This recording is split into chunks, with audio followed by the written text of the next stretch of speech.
युद्ध के बीच ट्रंप की एक ऐसी तस्वीर भी सामने आई है जिस पर अलग हंगामा मचा हुआ है। ईरान से युद्ध के बीच व्हाइट हाउस में खास प्रार्थना सभा आयोजित की गई। इस वीडियो में ट्रंप हाथ जोड़कर बैठे हुए हैं और उनके आसपास कई पादरी खड़े जो अमेरिका और राष्ट्रपति ट्रंप के लिए प्रार्थना कर रहे हैं।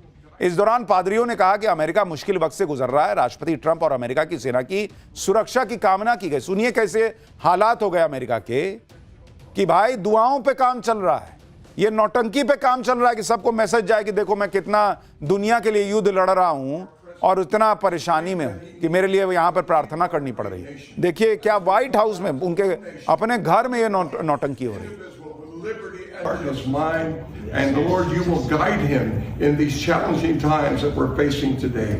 I pray for your grace and your protection over him. I pray for your grace and protection over our troops and all of our men and women serving in our armed forces.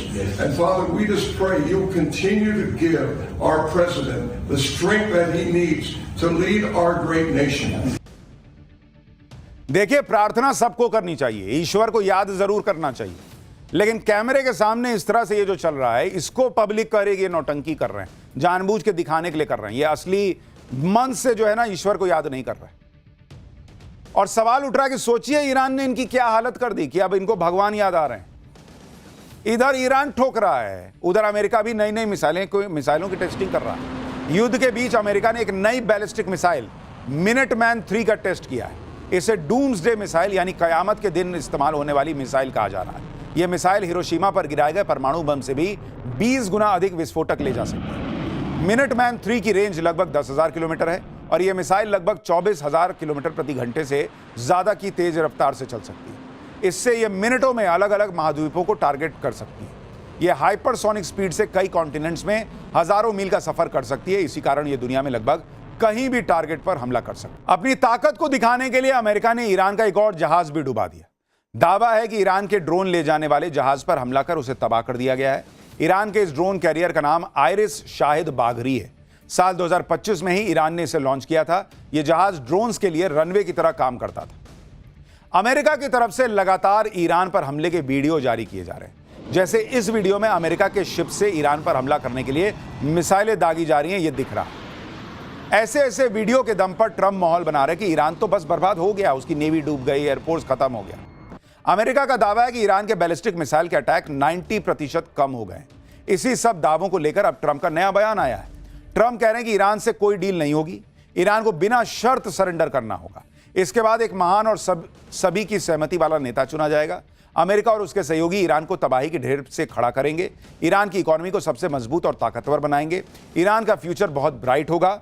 Make Iran great again, MIGA, make America great again कर नहीं पा रहे, make Iran great again करने निकले।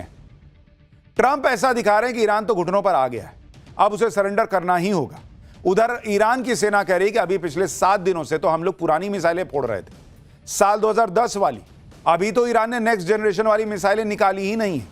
Iran कह रहा है कि आने वाले दिनों में नए तरीके के हमले होंगे, लॉन्ग रेंज मिसाइलें निकलेंगी। इसका सीधा मतलब है कि ईरान अब गल्फ देशों के बाहर जाकर भी मिसाइल हमले शुरू करेगा। इसी बीच ईरान के सुप्रीम लीडर अयतुल्लाह अली खamenei की मौत पर बड़ा खुलासा हुआ है। खamenei को मारने के लिए कौन सी मिसाइल दागी गई, कैसे टारगेट को हिट किया गया, उसकी डिटेल आ गई है। दावा है कि इजराइल ने ब्लू स्पैरो मिसाइल से घातक हमला किया था। इस मिसाइल को स्पेस से आने वाली मिसाइल कहा जाता है क्योंकि यह अपने टारगेट पर गिरने से पहले अंतरिक्ष के करीब तक जाकर फिर तेज रफ्तार से नीचे आती है। ईरान के सुप्रीम लीडर के ठिकाने पर इसी मिसाइल से हमला हुआ। यह मिसाइल इजराइल की advance air launch ballistic missile है। इसे आमतौर पर फाइटर जेट से लॉन्च किया जाता है। इस मिसाइल की रेंज करीब 2000 किलोमीटर होती है। क्योंकि यह मिसाइल अचानक से तेज रफ्तार से नीचे आती है, इसलिए एयर डिफेंस सिस्टम के लिए भी इसे ट्रैक करना मुश्किल हो जाता है। तो इसी के जरिए ईरान पर हमला किया गया, अयतुल्लाह अली खamenei को मारा गया, यह दावा किया जा रहा है। लेकिन इस वक्त जो हालात बन गए हैं वो ये साफ कह रहे हैं कि ईरान झुक नहीं रहा और अमेरिका का तनाव बढ़ता जा रहा है। यूक्रेन के राष्ट्रपति ज़ेलेंस्की को, जिन्हें डोनाल्ड ट्रंप ने व्हाइट हाउस में बैठा के भरदम बेइज्जत किया था, अब वही ज़ेलेंस्की दावा कर रहे हैं कि ईरान के शाहिद ड्रोन से निपटने के लिए अमेरिका और मिडिल ईस्ट में उसके सहयोगी उससे मदद मांग रहे हैं। ज़ेलेंस्की ने कहा कि वो इसी शर्त पर मदद करेंगे जिससे कि यूक्रेन का अपना डिफेंस कमजोर ना पड़े। दरअसल 4 साल की लड़ाई में रूस भी यूक्रेन पर हजारों शाहिद ड्रोन दाग चुका है। रूस के ड्रोन हमले से निपटने के लिए यूक्रेन ने 90,000 की कीमत वाले ड्रोन किलर्स बनाए। खास तौर पर शाहेद ड्रोन से निपटने के लिए यूक्रेन ने कम कीमत के इंटरसेप्टर ड्रोन्स बनाए। यूरोप के टॉप डिप्लोमेट्स भी यही कह रहे हैं कि यूक्रेन के अनुभव से ईरान के ड्रोन को काउंटर करने में मदद मिल सकती है। यानी जो अमेरिका पूरे दुनिया का चौधरी बना घूमता है, पूरी दुनिया में अपनी बादशाहत दिखाता है, डोनाल्ड ट्रंप ऐसे बिहेव करते हैं जैसे पूरी दुनिया के राजा हैं, वो अब उसी ज़ेलेंस्की से मदद मांग रहे हैं जिसको उन्होंने बेइज्जत किया था, जिसको कुछ नहीं समझते थे, कहते थे अभी तुम्हारा हालत खराब कर देंगे।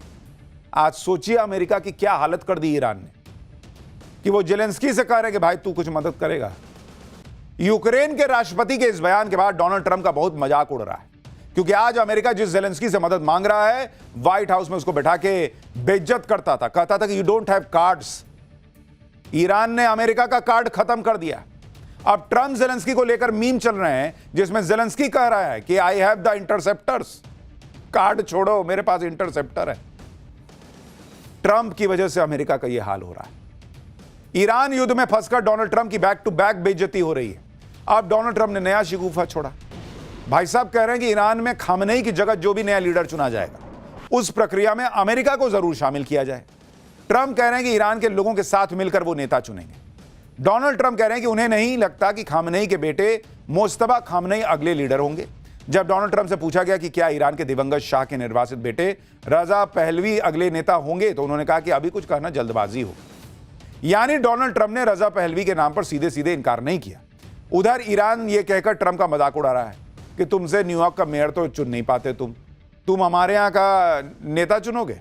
आप सोचिए कि अमेरिका के राष्ट्रपति की कितनी गजब छीछा इधर हो रही है, क्योंकि 2 दिन पहले तक अमेरिका यह नई थ्योरी दे रहा था कि क्योंकि इजराइल ने हमला किया इसलिए अमेरिका को भी करना पड़ा।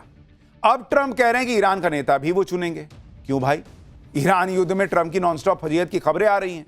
अब खबर है कि कुछ खाड़ी देश भी अमेरिका से नाराज हैं, क्योंकि उन्हें इस युद्ध के बारे में पहले से बताया नहीं गया और उन्हें बचने की तैयारी करने का वक्त तक नहीं मिला। जिस तरह से अमेरिका इस युद्ध को संभाल रहा है, उसे लेकर खाड़ी देश नाराज हैं। इन देशों की शिकायत है कि अमेरिका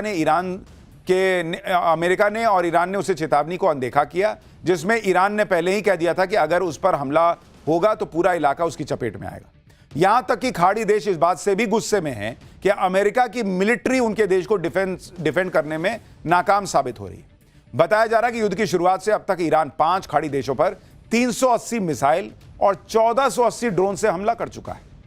तो भाई उनको गुस्सा नहीं आएगा कि बैठे बैठाए डोनाल्ड ट्रंप ने एक युद्ध छेड़ दिया, उनसे बात भी नहीं की, अब वहां पर हमले हो रहे हैं तो अमेरिका बचा भी नहीं पा रहा, अब भर दुनिया में घूम के कहता है कि मैं सबसे ताकतवर देश हूं। इधर खाड़ी देश ट्रंप को कोस रहे हैं, उधर अमेरिका के अंदर भी ट्रंप का कोई डंका तो बज नहीं रहा। अमेरिका की संसद में ट्रंप की युद्ध वाली सनक को रोकने के लिए प्रस्ताव लाया गया था। उस प्रस्ताव को ट्रंप ने जैसे तैसे गिरते पड़ते खारिज करवाया। अमेरिकी संसद में ईरान के खिलाफ युद्ध रोकने का प्रस्ताव खारिज हुआ, लेकिन बहुत कम अंतर से। युद्ध रोकने के प्रस्ताव के समर्थन में 212 वोट पड़े, जबकि इसके खिलाफ मात्र 219, मतलब 7 वोट का फर्क था। अगर यह प्रस्ताव पास हो जाता तो ट्रंप प्रशासन को ईरान के खिलाफ सैन्य कार्रवाई रोकनी पड़ती, जब तक कि संसद इसकी अनुमति नहीं देती। अमेरिकी प्रतिनिधि सभा में वोटिंग से पहले सीनेट में भी इसी तरह का प्रस्ताव आया था, जो बहुत कम अंतर से खारिज हुआ।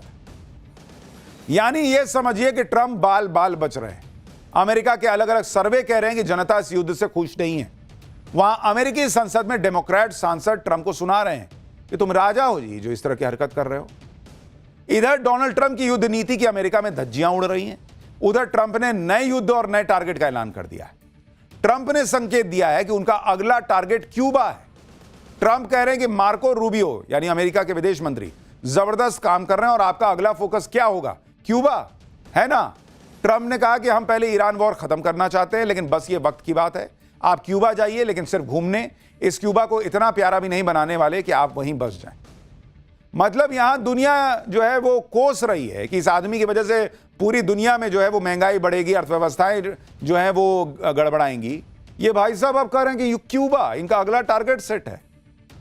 ईरान युद्ध ट्रंप से संभल नहीं रहा, क्यूबा पर हमले की बात कर रहे हैं भाई साहब। फिर ईरान को दुनिया के लिए खतरा बता रहे हैं। भाई बैक टू बैक तो युद्ध अमेरिका कर रहा है, लोगों को मार तुम रहे हो और खतरा दूसरे देशों को बता रहे हो। फिर ट्रंप को यह भी लगता है कि अरे मुझे तो शांति का नोबेल मिलना चाहिए।